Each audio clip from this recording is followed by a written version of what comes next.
A paz do Senhor esteja com vocês. Começa aqui mais um Sacode Pó. E eu convido os irmãos a fechar os nossos olhos e orar ao nosso Deus e entregarmos a Ele esse programa. Soberano Deus, poderoso Pai, nós agradecemos, Senhor, pela oportunidade de estarmos aqui na Sua presença. Nós queremos pedir, Pai, que o Seu Santo Espírito esteja livre, à vontade, para me usar e para levar o Seu povo a Sua palavra, a Sua verdade, e que a Sua palavra, Senhor, sirva de alimento para as nossas almas, os nossos corações e para nossas vidas, que nossas mentes estejam abertas para receber aquilo que o Senhor preparou para nós no dia de hoje. Essa é a nossa oração, Pai, no precioso nome de Jesus. Amém. Bom, meu irmão, minha irmã, começa aqui mais um Sacode Pó. E o Sacode Pó de hoje, ele tem como estudo, o estudo de hoje, Sacode Pó de hoje, tem como nome Tira na Massa.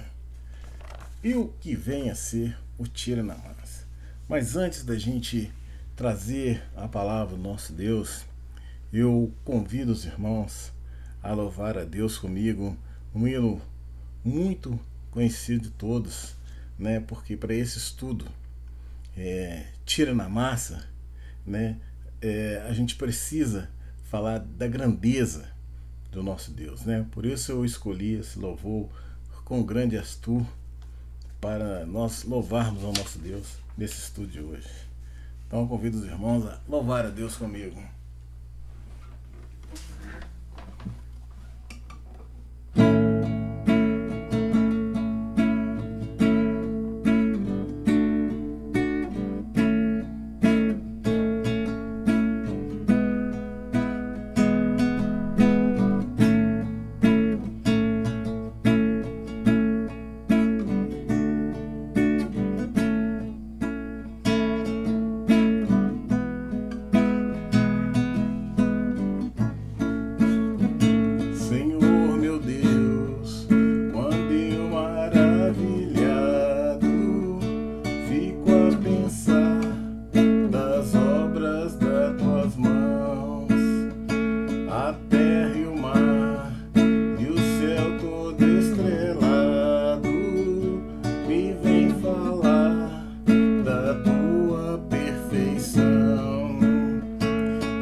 meu coração, que nele tu guardaste, transborda, ó Pai, do amor que não tem fim.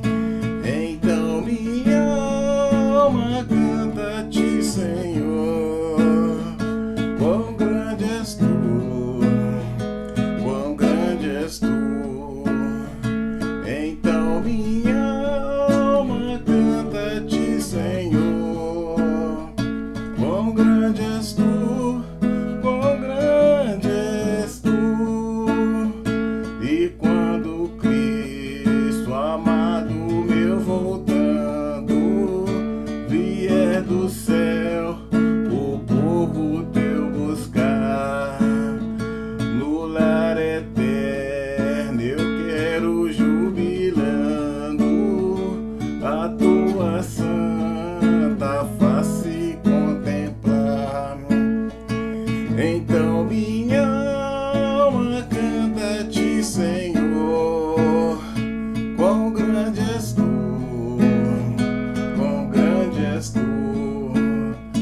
Então minha alma canta-te, Senhor, quão grande és tu, quão grande és tu.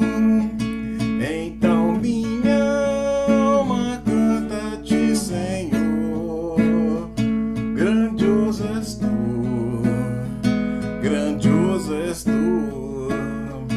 Então minha alma canta-te, Senhor, grandioso és tu, grandioso és tu.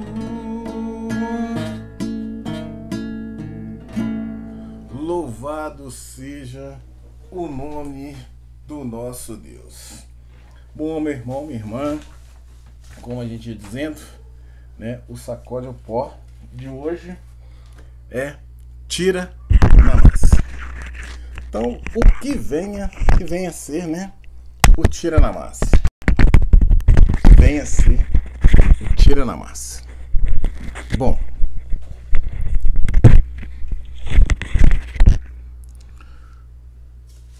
tirar na massa. Bom, como eu sempre disse, eu sou um homem, né, da construção civil,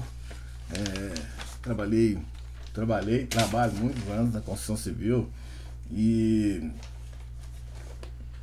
tem essa expressão, né, tira na massa. O que vem a ser isso? Bom, nós temos aqui um pedreiro aqui, né, temos um pedreiro chapando uma massa aqui na parede, né? E muitas vezes na construção civil, quando você faz um projeto, alguma coisa, aí existem vários fatores que interferem, né, que podem vir a interferir nisso aqui. Então hoje, por exemplo, como um homem, ele é muito capitalista, né? Ele quer como se diz, né, só ganhar, só pensa em dinheiro, em levar vantagem. Então o homem em si, ele faz as coisas muito tocadas, né? Então existe muita coisa tocada em construção civil. E às vezes, por exemplo, várias coisas podem interferir nesse tira na massa, né? O cara não aprumou um tijolo, por exemplo, né? Ele levou o negócio só na linha, não colocou esquadro, né? Não aprumou. Então tem certos fatores que pode vir a fazer com que dê essa diferença. Então muitas vezes quando o mestre de obra, né, vai conferir e vê que tem essa diferença, às vezes 5, 6 centímetros de diferença, então o que ele faz? Não, como é que eu vou fazer com isso aqui? Aí é onde faz, né? Tira na massa, que é esse, aumenta o reboco, põe um reboco mais grosso, né? E tira essa diferença aí.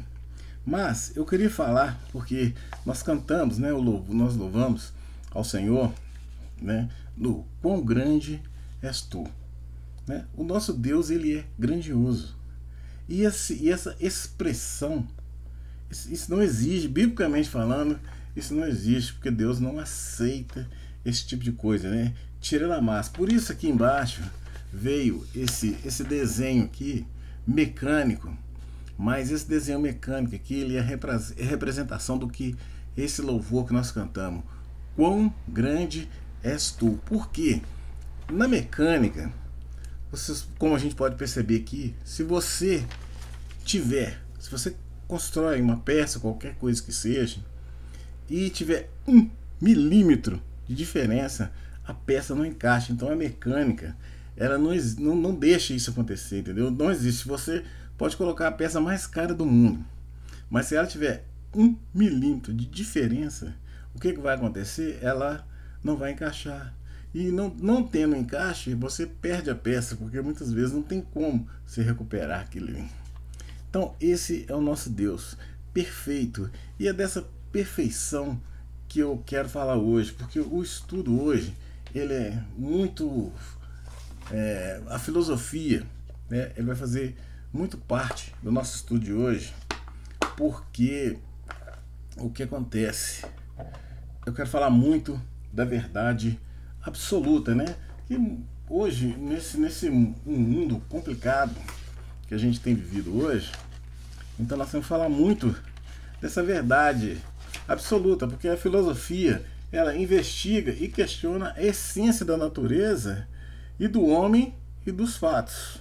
A filosofia é o amor pela sabedoria, amor, valores, razões, mente e linguagem. Então esse é o princípio fisiológico, né, da vida.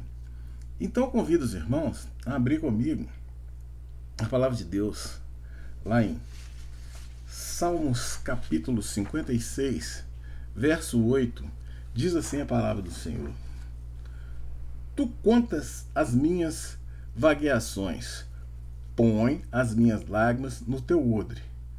Não estão elas no teu livro? Então vamos ler de novo. Tu conta as minhas vagueações, põe as minhas lágrimas no teu odre.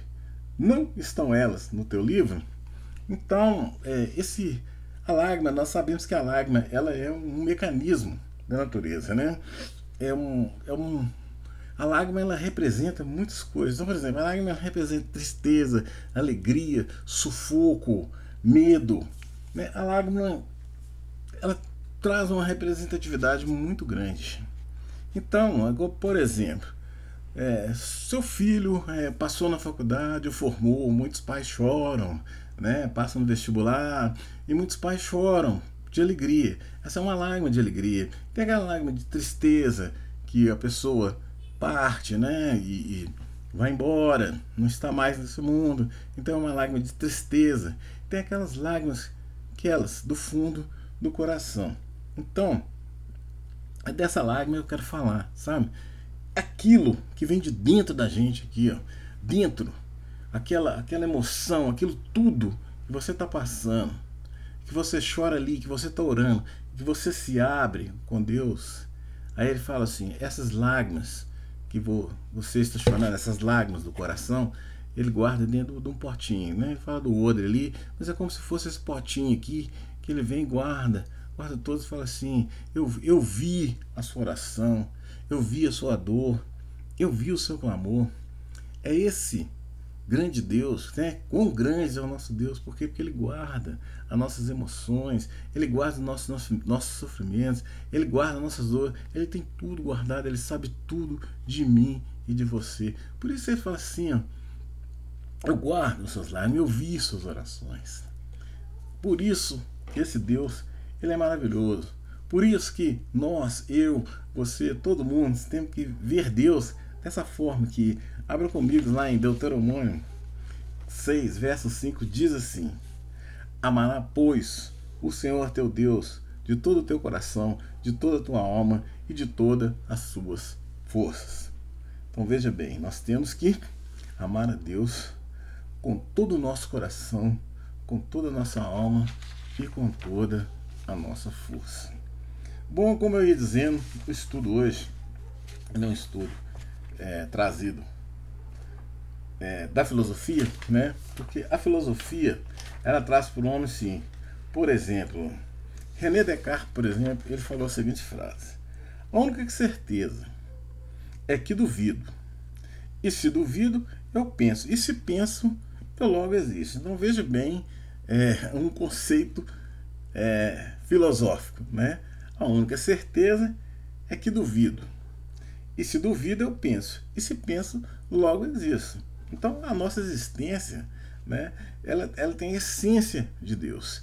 Então, mesmo que seja uma verdade absoluta no qual a filosofia busca, você vê que a existência de Deus está presente até na filosofia. Por quê? Porque é uma certeza.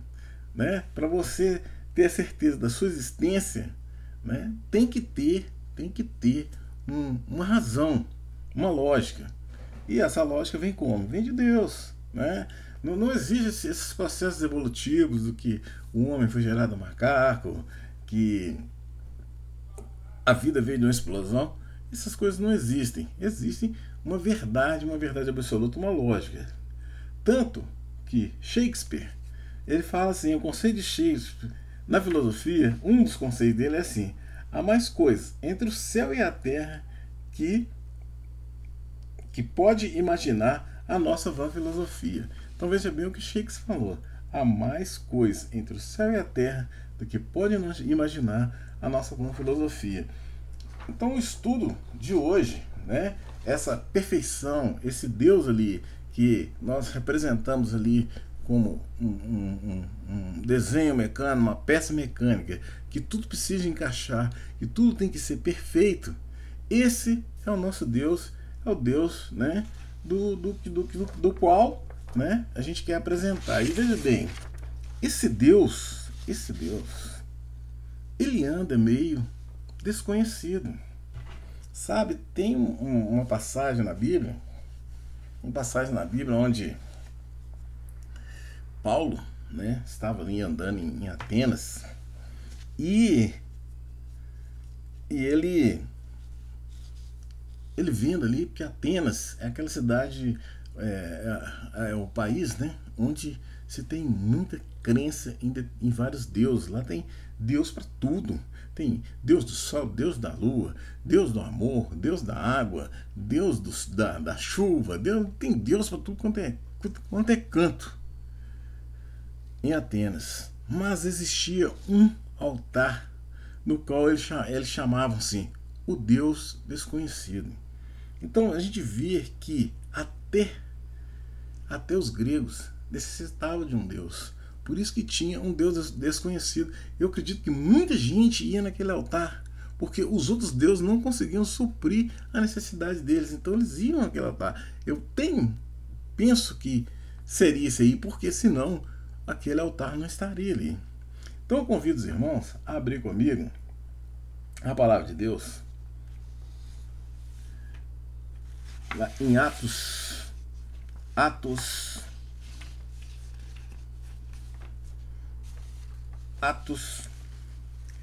capítulo, vamos lá, Atos capítulo 17, do verso 16 em diante, diz assim a palavra do Senhor: e enquanto Paulo os esperava em Atenas, o seu espírito se comovia em si mesmo, vendo a cidade tão entregues à idolatria. Né? Então, quando ele viu ali que aquela cidade era toda voltada para adorar determinados deuses, era uma cidade completamente idólatra, de sorte que disputava na sinagoga com judeus e religiosos, e todos os dias na praça com os que se apresentavam.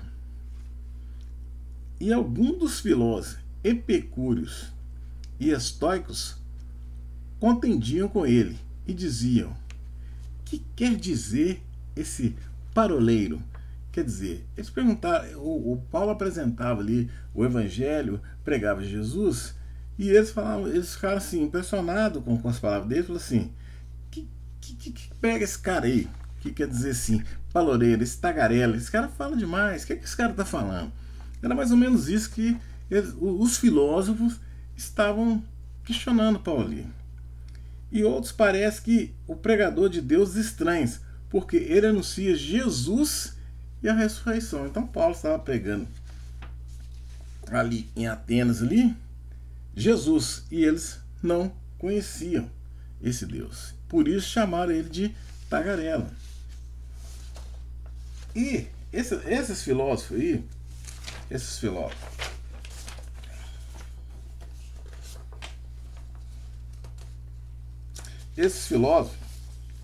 né?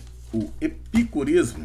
O que era a tendência do epicurismo naquela época? Então, definida pela busca do bem supremo através do prazer físico ou espiritual, sendo o equilíbrio obtido pela virtude, modo de agir em busca somente de prazer sensual, falta de regras na maneira de comportar, libertinagem. Então, quer dizer, naquela época ali, eles viviam a libertinagem. Que a libertinagem, ela nada mais é que o controle da liberdade. Então, os homens, eles eram libertinos. Eles não pensavam na verdade. Então, vem aqui, a libertinagem tem oriundo francês.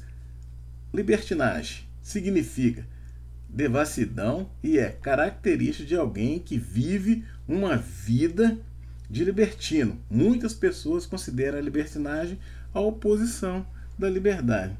A libertinagem é o mau uso da liberdade do indivíduo. Então, veja bem, eu fico vendo esse conceito aqui e eu procuro sempre trazer as coisas para os dias atuais.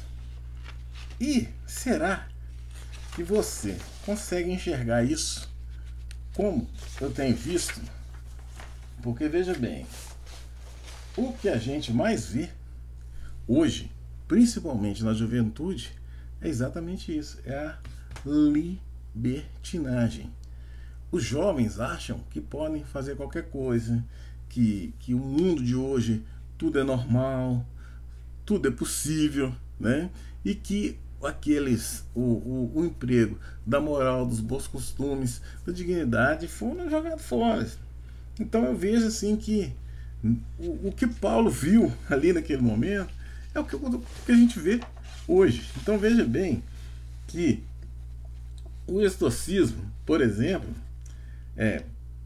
preza a fidelidade do conhecimento e o foco em tudo aquilo que pode ser controlado somente pela própria pessoa.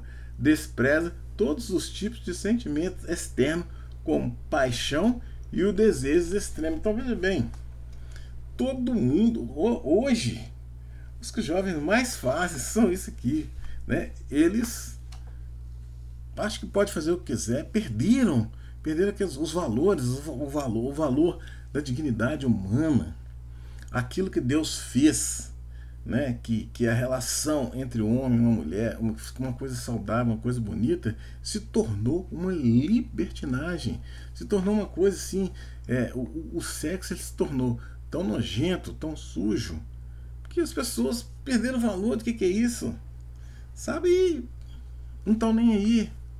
Então o que Paulo viu naquela época é o que a gente está vendo hoje. O nosso Deus, ele está desconhecido. Nós não estamos conseguindo ver o nosso Deus. Você vê esse Deus grandioso, maravilhoso. Eles criaram um outro Deus que aceita tudo. E Deus, como ele sempre diz na palavra deles, eu não mudo. A verdade ela não vai ser mudada. E veja que o conceito, as principais filosofias estoicas são: a virtude é o único bem e o caminho para a felicidade. As pessoas devem sempre priorizar o conhecimento e o agir com a razão. O prazer é o inimigo do sábio. O universo é governado por uma razão universal, natural e divina. A atitude tem mais valor que as palavras, ou seja, o que é feito tem mais importância do que é dito. Então veja bem, a verdade de Deus, a palavra de Deus foi dita, né? E isso não está tendo valor, as palavras não estão tendo valor, a palavra de Deus não está tendo valor. O povo está fazendo o que quer. E aí quando você chega e dá uma palavra e fala a verdade, mostra para eles essas verdades, aí eles criticam você que é o careta, você é quadrado, né? Você não evoluiu, né? E você vai vendo aqui que o que acontecia naquela época é a mesma coisa que nós vivemos hoje. Quer dizer, o homem, ele não muda, ele está sempre em choque, ele está querendo sempre bater na frente de Deus, ele está querendo criar um Deus que é um Deus imaginário, é um Deus que o homem quer que exista, porém não é o Deus da Bíblia, não é o Deus da verdade.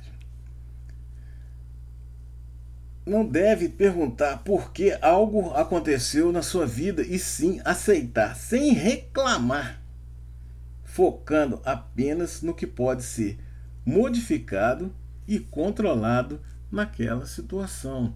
Então veja bem, você vai pegando, vai lendo isso aqui e vê se tem alguma coisa diferente do que a gente vê hoje.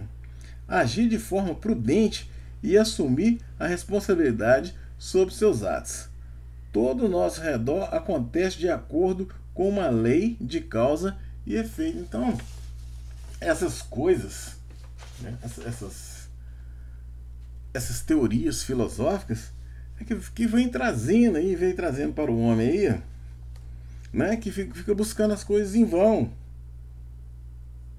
Então o homem, ele tem a carência de Deus, né? Você troca a liberdade pela libertinagem, então você chega na situação daquela pessoa, que eles tinham Deus ali, os gregos tinham Deus para tudo. Tem o Midas aí, né? Midas que tudo que tocava virava ouro, e ele morreu de fome porque ele tocava na comida, a comida virava ouro e não tinha como comer.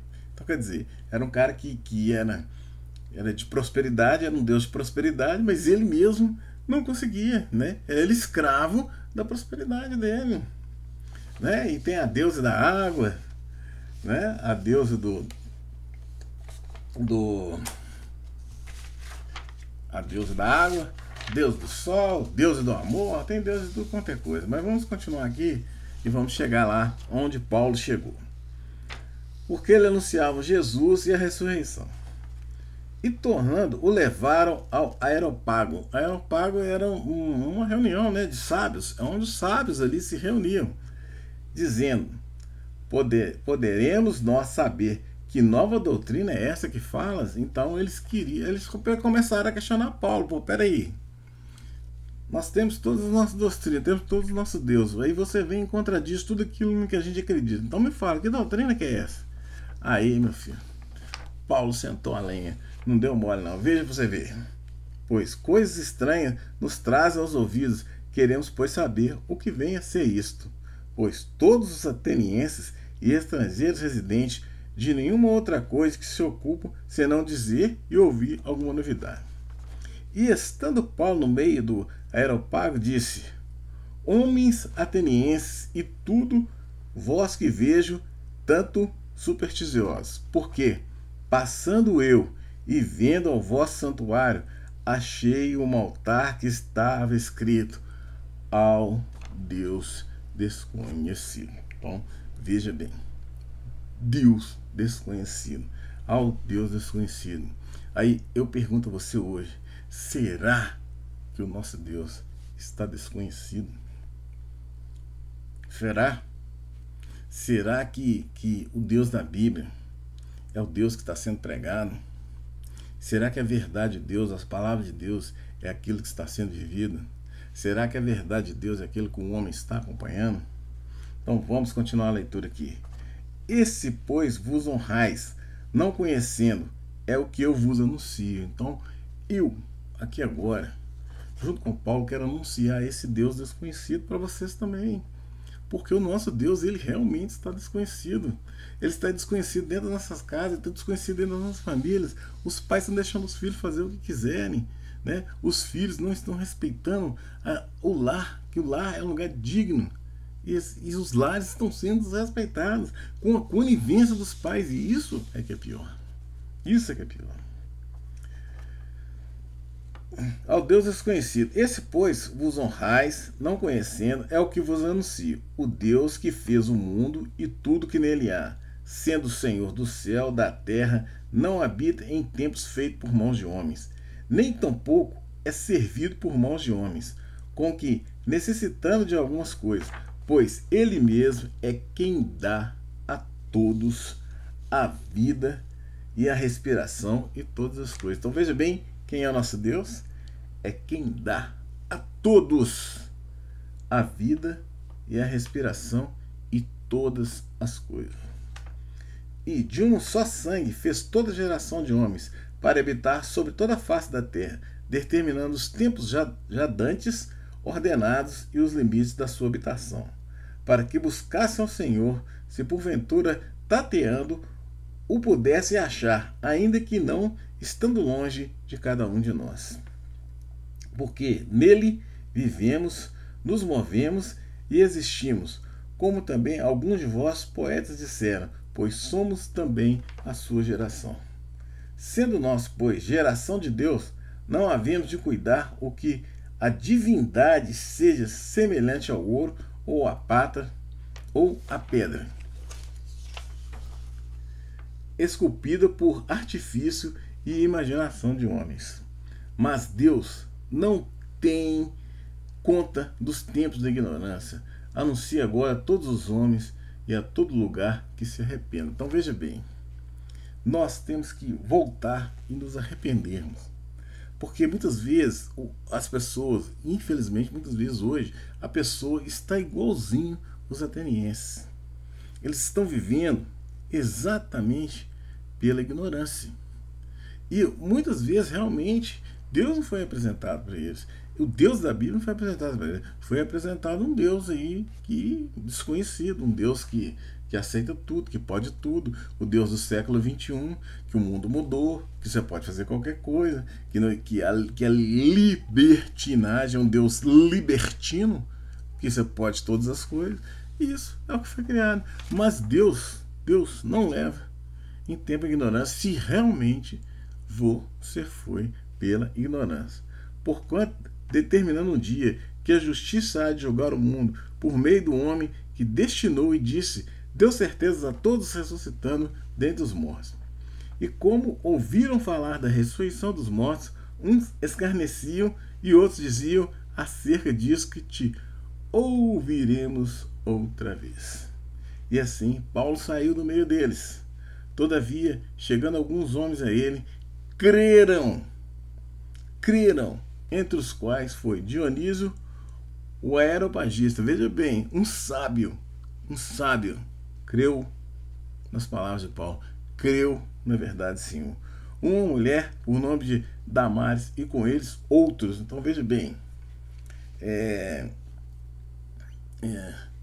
outros poderiam ser 2, poderiam ser 10, poderiam ser 100, poderiam ser 1000, poderia ser 1 milhão, poderia. Aqui fala outros, é plural, a Bíblia não relata quantas pessoas, simplesmente fala outros, né? E veja bem que hoje muitas pessoas estão precisando voltar para Deus, voltar para essas palavras, voltar para essas verdades, porque o homem está completamente perdido, né? Estão buscando as coisas em vão. O homem tem carência, o homem hoje é carente de Deus, né? Você tem que parar de confundir libertinagem com liberdade. Nós temos que saber que o Deus, nosso Deus, é o Deus todo-poderoso. Veja bem, eu quero que você entenda uma coisa, quando fala assim, ó, mas Deus não tendo em conta tempos de ignorância, anuncia agora os homens e todo lugar que os arrependam. Então veja bem, vamos pegar na Bíblia um exemplo disso aqui. Madalena foi uma mulher. Foi o quê? Quem era Madalena? Uma prostituta. Madalena vivia na prostituição. E quando, pela lei de Moisés, falava o seguinte, você tem que apedrejar, as mulheres pegas em adultério tem que ser apedrejado em praça pública. E eles levaram Madalena até Jesus. E Jesus, ali escrevendo na terra, virou para cada um e falou assim, aquele que não tiver pecado, que atire a primeira pedra. Então se eu estivesse lá, eu também não ia jogar pedra. Eu ia sair, jogar minha pedra no chão e sair igual todos saíram. Porque eu também não tinha condição de jogar pedra em Madalena. Mas, veja bem, aquele tempo em que Madalena não conhecia a palavra, aí Jesus Cristo virou para ela e falou assim, mulher, cadê aqueles que te condenam? E ela falou assim: saíram. Então, eu também não te condeno, mas veja o que Jesus falou para ela. Mas vá e não peques mais.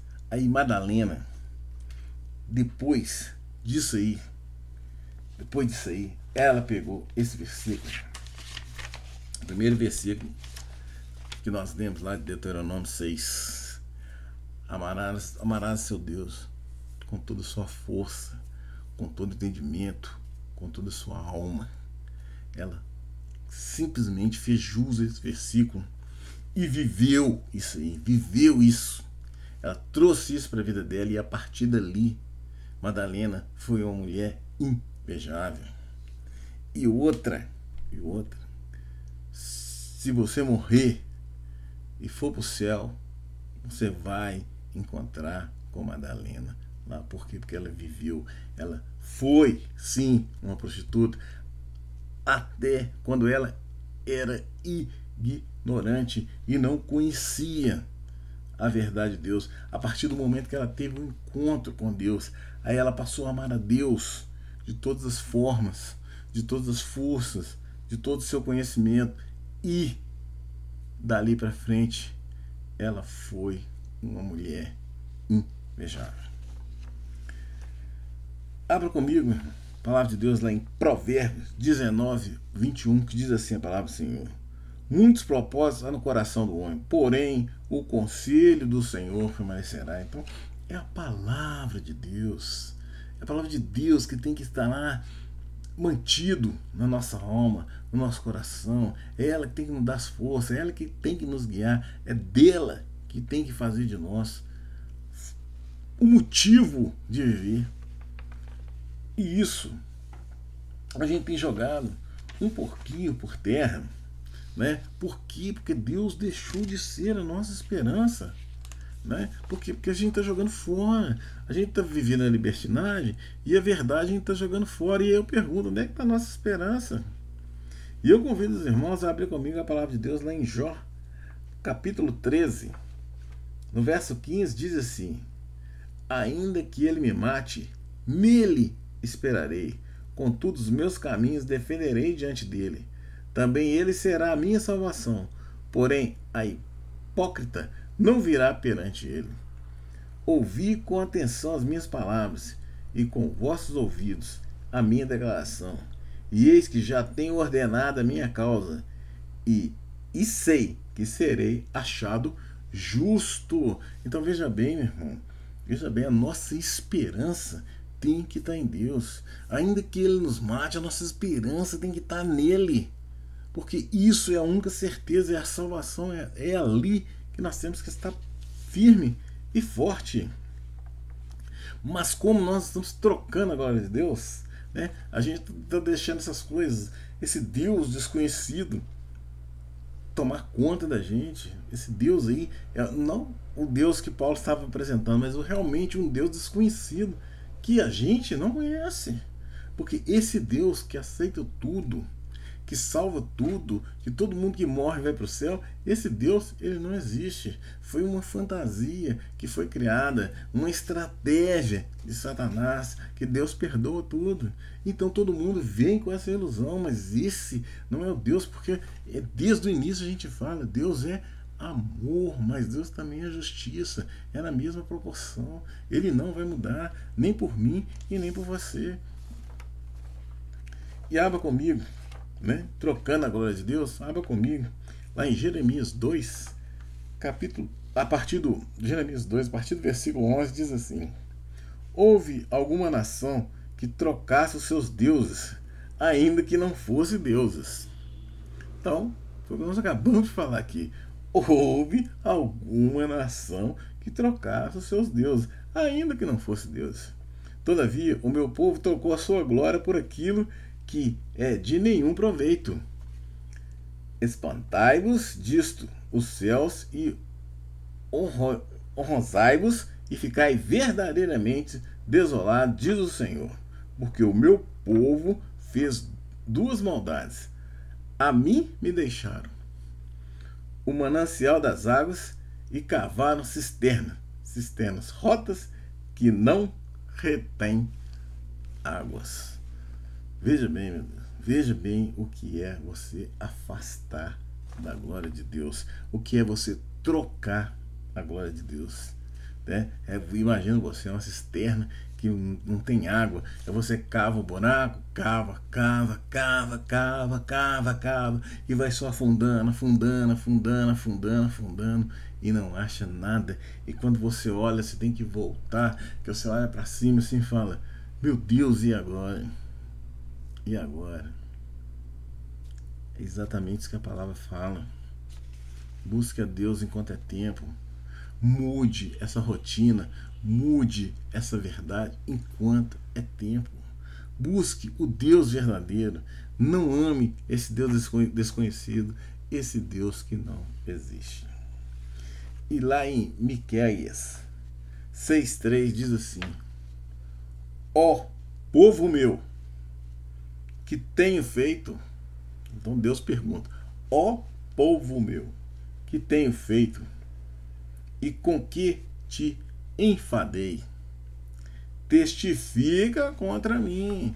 Meu irmão, não adianta, certo? Não adianta a gente ter os conceitos filosóficos.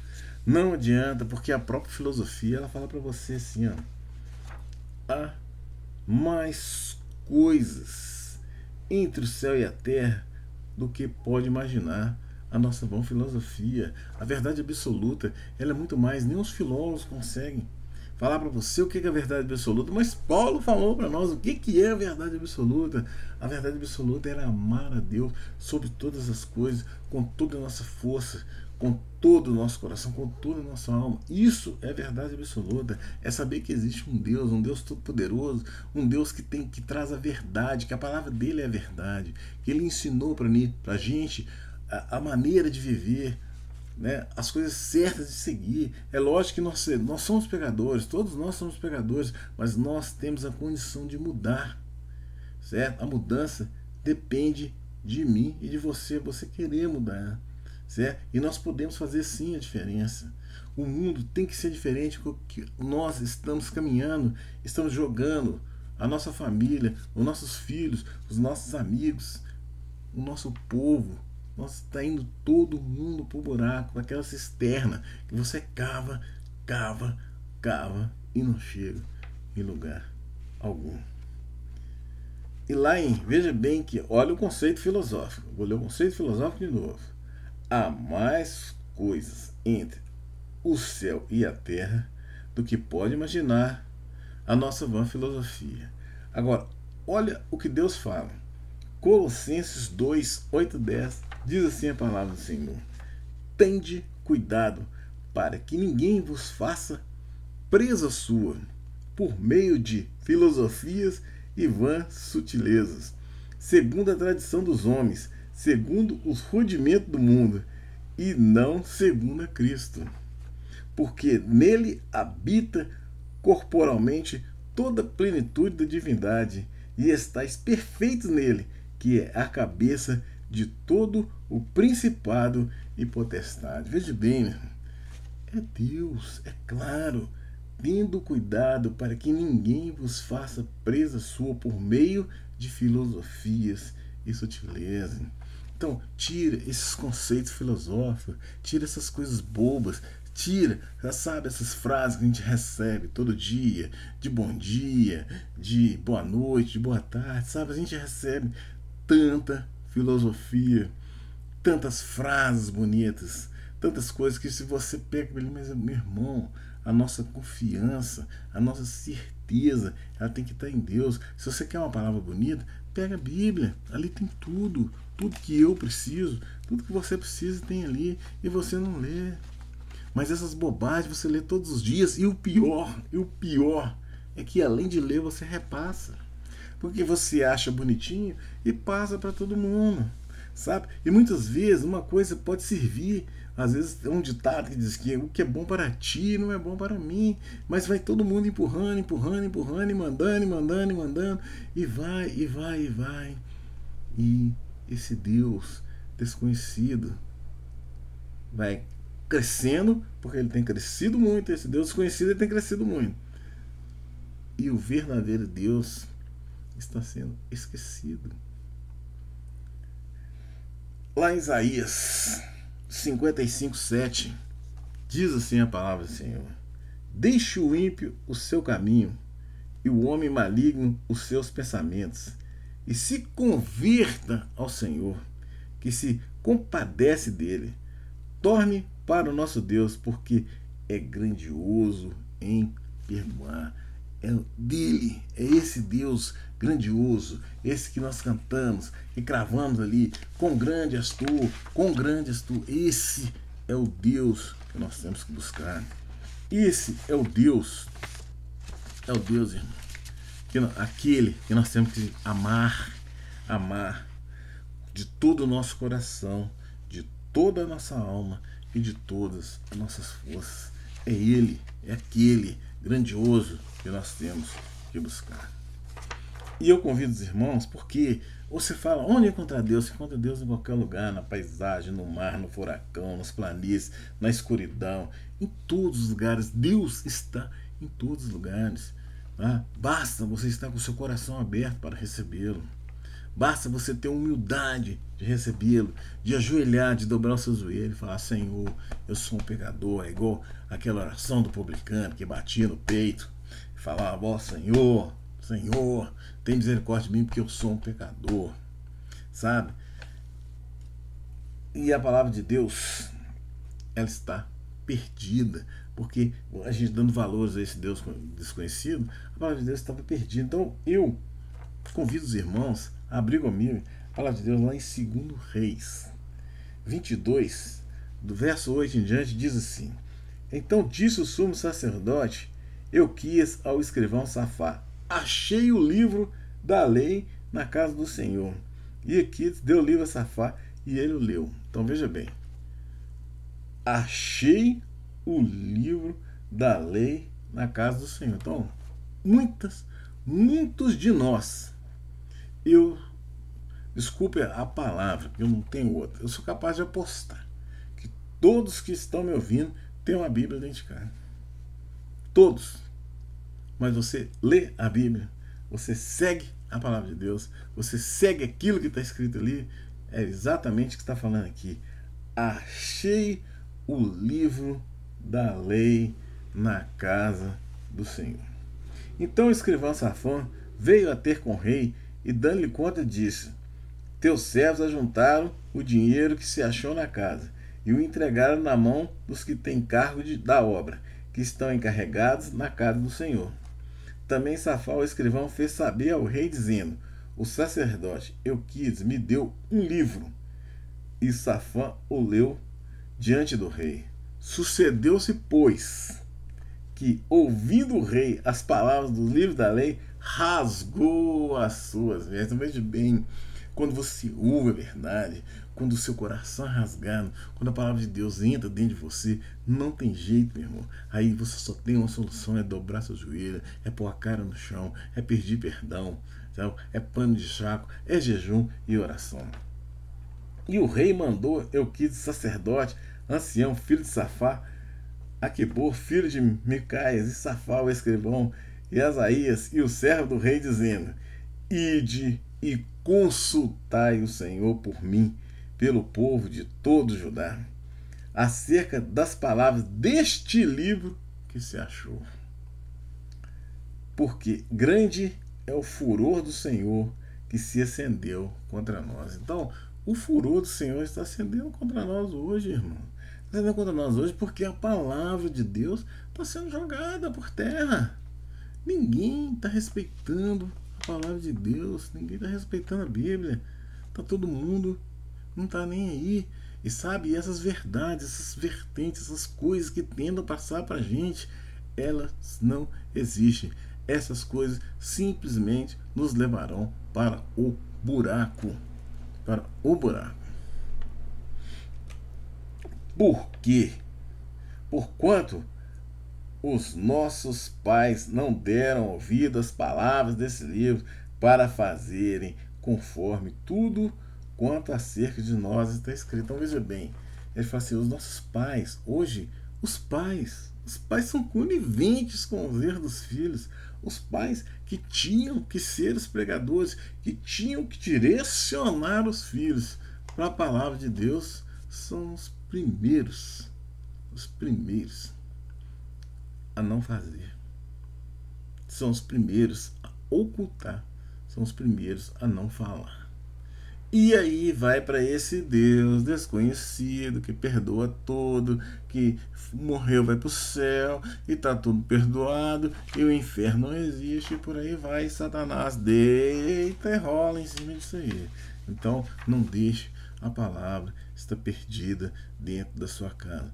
Pegue a palavra de Deus e leia. Não deixe a palavra aberta, pegando poeira. Muitos deixam no Salmo 91, Salmo 23, né, que são os famosos. Não deixe a palavra de Deus aberta, perdida dentro da sua casa. Como eu disse, né, nós falamos no início, que Deus era representado pela mecânica, agora vai ser representado pela engrenagem. O que é uma engrenagem? Uma engrenagem, irmão, ela precisa funcionar normalmente, sabe? Você vê, por exemplo, se acontece alguma coisa na engrenagem, tá rodando uma máquina que quebra um dente, fica clac, clac, clac, né? As coisas, a engrenagem, ela precisa funcionar de uma forma perfeita. Por isso que Deus foi comparado a um desenho mecânico, a uma engrenagem, porque Deus que me livre das comparações, mas eu preciso que você entenda. O meu objetivo é que você entenda quem é Deus. Certo? E se for através de uma engrenagem, se for através de um desenho mecânico, glória a Deus por isso, mas o importante é você conhecer quem é esse Deus, quão grande é esse Deus, maravilhoso é esse Deus, que faça por mim, faça por você. Por isso, eu convido vocês a abrir a palavra de Deus lá no Salmo 65, verso 9, diz assim: Tu visitas a terra e refresca, tu enriqueces grandemente com o rio de Deus, que está cheio de água. Tu preparas o trigo quando assim tens preparado. Então, esse rio de Deus é um rio que flui, é um rio de águas perfeitas, de águas cristalinas, e é nele que você tem que mergulhar, né? É nele, é essa engrenagem perfeita, é esse Deus maravilhoso que tudo funciona, né? Os valores humanos, né? O que vem a ser os valores humanos? Então vamos lá. Olha, veja bem. O homem, né? Nietzsche, acho que não me engano, o alemão Nietzsche, ele falou assim, que... Deixa eu lembrar aqui que eu vou falar. Mas primeiro vamos daqui. Mateus 6,26. Eu vou chegar no Nietzsche. Só um minutinho. Mateus 6,26. Olhai para as aves do céu, que não semeiam, nem secam, nem se ajuntam em celeiros, e o vosso Pai Celestial as alimenta. Não tendes vós muito mais valor do que elas? Olhai para as aves do céu, que não semeiam, nem secam, nem se ajuntam em celeiros, e os vossos pais alimentam. Não tendes vós muito mais valor do que isso? Então Deus cuida de todos nós, Deus cuida dos animais, Deus cuida da vegetação, Deus cuida de tudo, tudo. Aí às vezes vem os predadores, você fala assim, mas a cobra, por exemplo, ela mata o rato.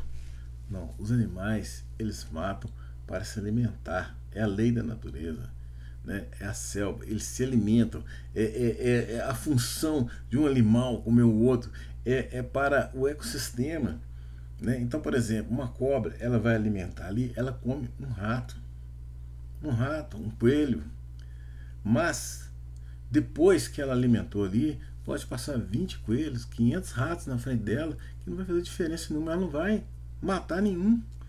Por quê? Porque ela matou para se alimentar. É uma coisa do ecossistema, a necessidade que eu tenho de alimentar, os animais também têm. Como que Deus colocou isso? Exatamente a maneira, você come um ratinho, a cobra come um ratinho come um queijinho, o coelho come uma cenoura, e cada um vai vai, né? É uma função para o ecossistema, porque os passarinhos, às vezes, eles comem as sementes, mas eles comem as frutas e jogam a semente, mas as sementes elas se reproduzem e nasce outra árvore e darão novos frutos, né? Então você vê, por exemplo, né, um exemplo típico é a piracema, né, que os peixes sobem para reproduzirem e é um tanto, mas um tanto ali naquele caminho que os peixes fazem para poder chegar até as desovas, né, eles encontram diversos predadores, né, diversos predadores, até o próprio homem, né, e o que acontece?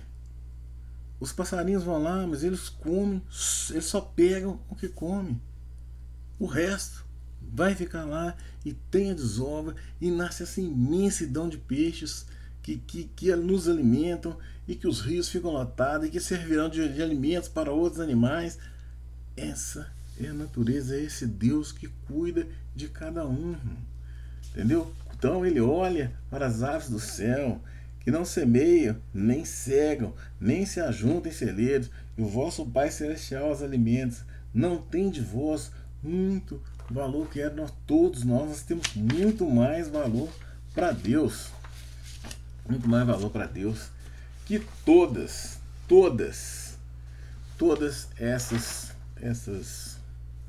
esses animais. Você tem valor para Deus, você tem um valor inestimável para Deus. Você não tem noção,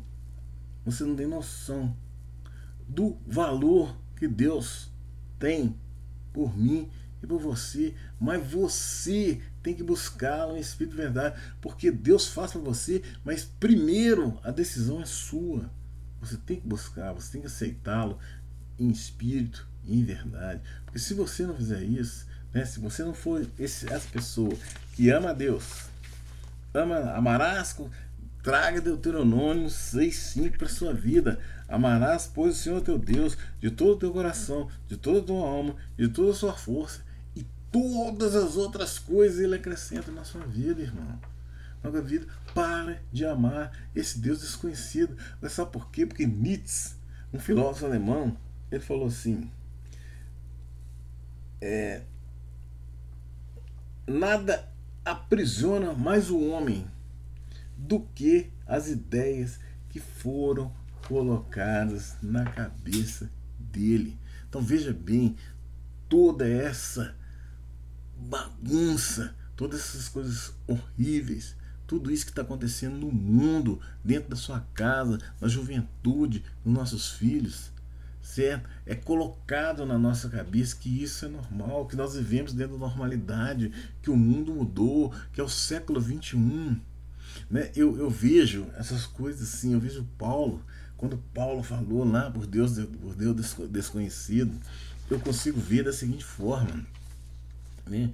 Paulo olhou para isso e colocaram tanta bobagem na cabeça dos atenienses que eles começaram a acreditar naquelas bobagens, acreditar na deusa da água, acreditar no Deus do sol, acreditar no Deus da lua, e eles tinham aquela necessidade, a necessidade de ter um Deus, né? E esse Deus eles não conheciam, então eles iam àquele altar porque faltava para eles alguma coisa.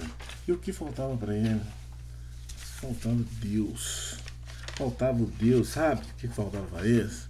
Sabe o que faltava para os atenienses naquela época? Faltava Deuteronômio 6,5: amarás o Senhor teu Deus de todo o teu coração, de toda a tua alma, com todas as suas forças. Faltou esse Deus para eles. Eles não conheciam a verdade, eles fugiam da verdade, eles acreditavam. Você vê, por exemplo, Midas, que tudo tocava e virava ouro. Ele não podia comer, ele era escravo dele mesmo, porque ele ia pegar a comida virava ouro e ele não conseguia comer. Então, que Deus é esse? Que Deus é esse, meu irmão? O que adianta? Ele tocava em tudo meu aqui e virava ouro e me dava riqueza, e ele era pobre. Ele era pobre. Pobre de espírito. Pense bem nisso, irmão. Eu tentei fazer um gráfico aqui e vou tentar explicar para você, né? Deus é onipotente, onisciente, onipresente. É o centro de todas as coisas. Ele está no centro. Porém, o que está acontecendo com esse Deus que está no centro? Ninguém está olhando para esse Deus, o Deus onisciente, o Deus onipresente, o Deus onipotente. Todo mundo está olhando para o Deus desconhecido, que é o quê? É aquilo que te agrada. É o que te agrada. Para seguir esse Deus aqui, você tem que seguir a palavra dele, você tem que seguir a verdade dele. E ele não dá mole para ninguém, nem para mim, nem para você. Ele não muda, ele não vai mudar a palavra dele, ele não vai mudar a verdade dele, nem por mim, nem por você. Sabe? Nem por mim, nem por você. E entre ele está lá o Deus desconhecido e a palavra de Deus está perdida. A palavra de Deus está perdida. Certo? Então, é isso. Deus é o centro de todas as coisas. Mas o que está prevalecendo hoje é o Deus desconhecido e a palavra de Deus perdida. Por quê? Porque as pessoas querem contradizer a verdade. Querem contradizer aquilo que Deus falou que é a verdade, que nós devemos seguir, que nós devemos fazer. Mas as pessoas estão priorizando outras coisas, né? Que Deus tenha misericórdia de mim e de você. O irmão, termina aqui mais um Sacode Pó. Eu espero que essa palavra tenha trazido para mim e para você, né, unção, e que nós possamos, a partir de hoje, a não buscar o Deus desconhecido, mas aquele que foi apresentado para a gente aqui hoje, o Deus verdadeiro, o Deus grandioso. Quão grande és tu, Senhor meu Deus, quando eu maravilhado fico a pensar nas glórias da sua mão. Então minha alma canta a ti, Senhor, quão grande és tu, quão grande és tu. Bom, termina aqui mais um Sacode Pó. O Sacode Pó é o canal da bênção, é para tirar tudo aquilo com pressa, aquilo que dá um proveito do Senhor, aquilo que está atrapalhando sua vida, todo mal, sacode, em nome de Jesus. Amém? Bom, eu convido os irmãos a fechar os nossos olhos e vamos orar ao nosso Deus. Grande Deus e poderoso Pai, obrigado mais uma vez, Senhor, por nós estarmos aqui na sua presença. Obrigado por essa palavra que o Senhor trouxe para nós hoje, Pai. Obrigado porque nós possamos, a partir de hoje, Pai, a viver o Deus verdadeiro, aquilo que o Senhor nos mostrou hoje, Pai, que nós seguirmos esse Deus maravilhoso, o Deus grandioso, aquele Deus que foi apresentado, e não esse Deus desconhecido, esse Deus que transformou, né, que o povo criou, o Deus bonzinho. Mas nós queremos seguir o Deus da verdade, Pai, que nós sabemos que tudo vem do Senhor, porque o Senhor é o Deus onipresente, é o Deus onipotente, é o centro de todas as coisas. Nós queremos te agradecer, nós queremos te louvar, Pai, no precioso sangue de Jesus, entregando ao Senhor as nossas vidas, o nosso corpo e a nossa alma, Pai, e que a presença do Senhor possa fazer parte de nossa vida. Em nome de Jesus. Amém. Pô, meu irmão, até o próximo Sacode Pó. Né? Eu estou aqui com a camisa do Sacode Pó agora. Nós todos com a camisa do Sacode Pó. Eu vou levantar. E tá aqui a maior verdade. Lendo a Bíblia, encontrei muitos erros. Todos eles em mim. Todos eles em mim. E vem o versículo 1 Timóteo 1,15 diz: esta é uma palavra fiel, digna de todo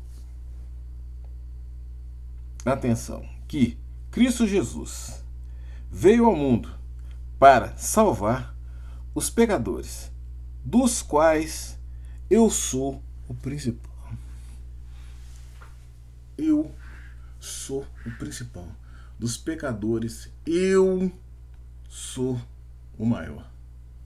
Mas, em nome de Jesus, eu clamo a Deus para que você siga o Deus verdadeiro. Até o próximo Sacode o Pó. Que a graça, a paz, o amor, a comunhão do Espírito Santo estejam com vocês. Amém?